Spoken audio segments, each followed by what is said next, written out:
Okay, so one of the questions I asked you in your thought primer was about your fancy lawn mowing business, right? You put your skills to work, you start mowing lawns at 20 bucks a pop. Before you know it, you've accumulated enough money to buy a second lawnmower, which means you get to bring on a second person. And now you enter an agreement with this other person. You say, look, we get paid 20 bucks a pop for mowing lawns. If you mow these lawns with my mower, I'll give you 15 of that 20 bucks and keep 5 bucks for myself. And the person says, sounds like a fair deal to me. After all, I'm using your equipment and your gas that you bought.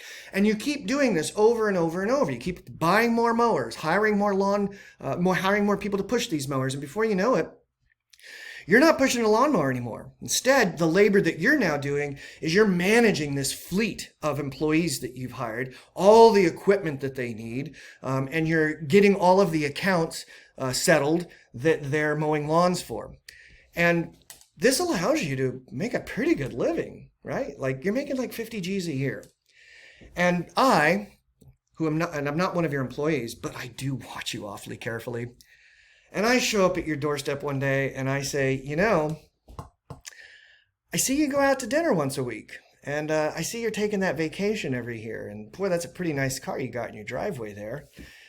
Seems to me pretty clear that you have more than you need. And the situation is that I don't have enough to meet my own needs, okay? But I would.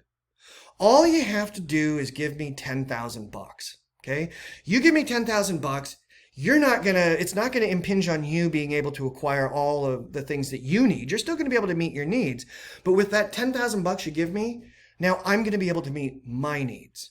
Okay, and so one of the questions in the scenario is this: well, what if you refuse? What if you turn to me and you say, look, buddy, I'm really glad you're watching me and my lifestyle so carefully, and I understand that you don't believe you have what you need, and you don't have the means to acquire what you need, and I know you think I have more than I need, but I'm not simply going to hand over my money to you. After all, this money represents the fruits of my labor. I started this business, I run this business, I take the risk of this business. This money that I earn through my income, these are the fruits of my labor, and I'm not simply going to give it to you. Now, the question for you is this: would you be doing something wrong if you didn't give me the money that I'm asking for? Okay?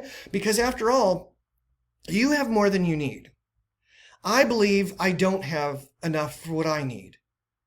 Does that mean you're morally obligated to give me money that you don't need so that I can use it to acquire what I do need? And the libertarian's going to say, well, absolutely not. You're under no moral obligation to simply hand over the fruits of your labor to somebody else who claims to need it in order to meet their needs. You're not morally obligated to do that. You can certainly do that if you want to, but there's no moral obligation here, and so you're not doing anything unfair. Now, libertarian might say, if the circumstances were different, though, then perhaps a moral obligation would exist. What if it's not me, the stranger, showing up on your doorstep saying this, but it's your child, or it's your sick relative, or a friend, or somebody, your parent who's fallen on hard times, and they show up on your doorstep saying, look, I'm not making it here, and you are, and then some. In that circumstance, would you be morally obligated to provide this person of yours, this relative or friend of yours, the money that they claim to need? And this gets more complicated for the libertarian, because the libertarian's going to acknowledge, well, there are different degrees of loyalty. The degree of loyalty that you have to perfect strangers is probably a lesser degree than the degree of loyalty that you have towards your child or towards your parent or a friend and so forth. Now, situation number B, what about this? So you tell me this, you say, look, buddy, I understand you think I have more than I need, but I'm not giving it up. And in response to that, I say, all right, well, I'm just going to take it then. I'm going to figure out a way to just take the money that I believe is an excess for you and a bare minimum for me to meet my needs. Would I be doing something unfair to you if I simply took your money? And again, the libertarian's going to say, well, absolutely, right? You've just unjustly taken the fruits of someone else's labor. And as a libertarian, I believe that you own your body, you own your labor, and you own the fruits of your labor. And as the owner of those things, someone else can't take them unless they're given permission to do so by the person who rightfully owns them. Now, what about this situation? Letter C. I get together with a bunch of my compatriots and we form a political action committee and we lobby the local government to create a special tax that is targeted to people that we've convinced them have more income than they need. It's a special tax for people who have more income than they need.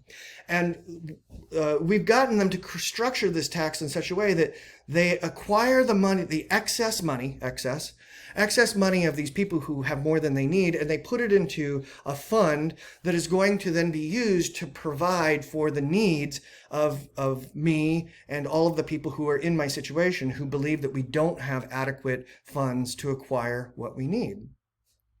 Would the local government be doing something unfair in this situation? Okay. Now, the first two situations, A and B here, are kind of similar in that they involve a direct interaction between you and me. Okay. And if you said in those first two situations, yeah, I don't think I'm doing anything unfair if I don't give you what you're demanding, and I do think you'd be doing something unfair if you simply took it from me.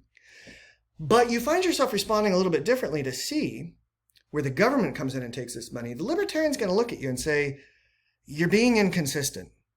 Because if it's unfair to take the fruits of your labor as an individual, then simply doing it by the lever of a government doesn't do anything except change the lever by which your money the fruits of your labor are being taken from you. Okay? So the libertarian is going to look at this and say, I don't care I don't see a distinction between you stealing it from me and a government forcing it from you at the threat of punishment, right? At the threat of imprisonment for not giving it what it demands in order to spend it on what it's deemed worthy of being spent on, okay? So think about that. If you're being inconsistent with your answers to A, B, and C, how do you justify that inconsistency?